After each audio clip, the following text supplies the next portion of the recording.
what is perception? I think an easy answer would be something like taking in details in your environment to try to understand your environment. But I think it goes a little bit deeper. You have to take into consideration the individual, their past, their personal growth, maybe just what they tell themselves on a daily basis. And it allows you to understand what the mind is going through and what you can take away from the environment, what light the mind paints the environment in. So much of our present moment is dictated and explained internally by past experience.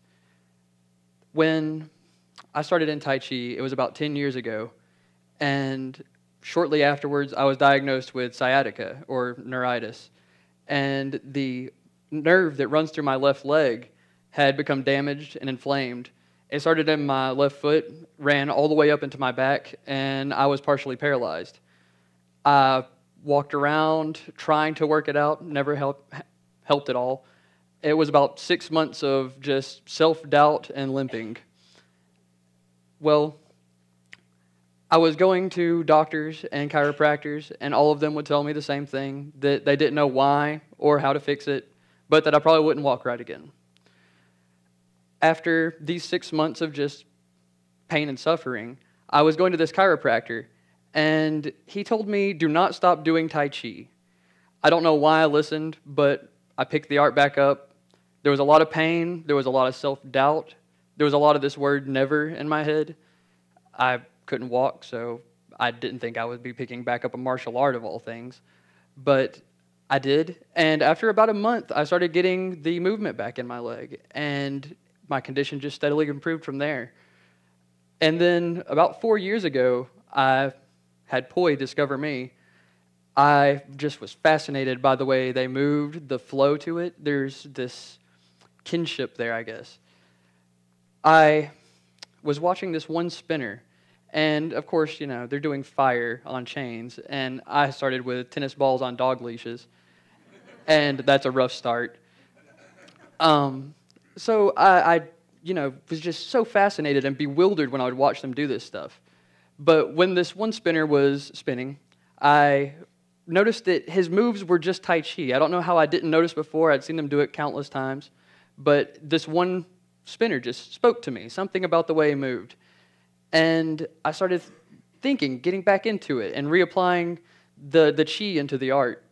And in Tai Chi, they say, pay attention to circular patterns. And there's one move that I find to be very relevant, and it is the holding of the ball. And moving that ball, whether it be through symmetrical arts like the cloud hands, or dropping back into a rollback, or even something as simple as just a basic energy clearing to push the energy out. But I would like to show you this ball now.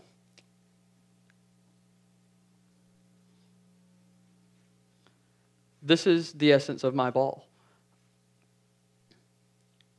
And I will shrink this ball down, and I will turn it. And it's not a ball that you can physically see, and if I drop it, you won't hear it. But it is there. I can feel it. I can visualize it, and it changes reality as I know it. And as long as I keep it going, it's something kind of akin to like maybe how a star pulls planets into orbit, or maybe the way electrons go around the nucleus of an atom.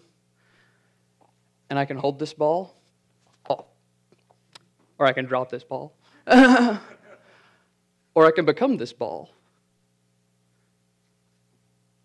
or shrink it down onto the lines themselves.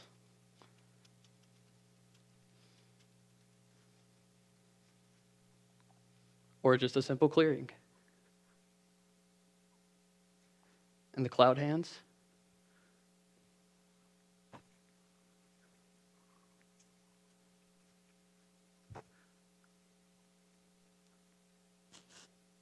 And when it comes to things like intuition and memory, I started thinking that we're recreating these senses in our head. We visualize situations, but there's no eyes in there, but we do see it. It's there in the mind's eye. And we hear these thoughts that we tell ourselves, but we don't really hear them.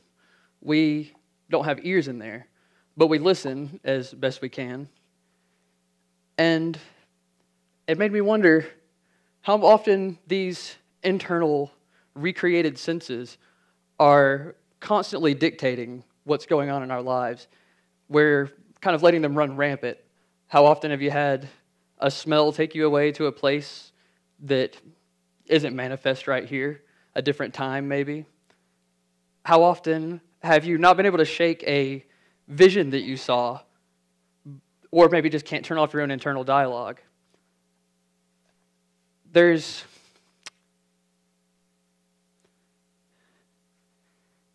so much into this. It bewilders me.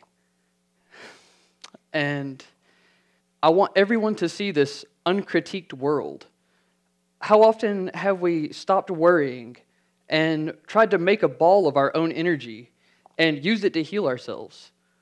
Or how often have we just tried to make the most of a situation and just see the best in it?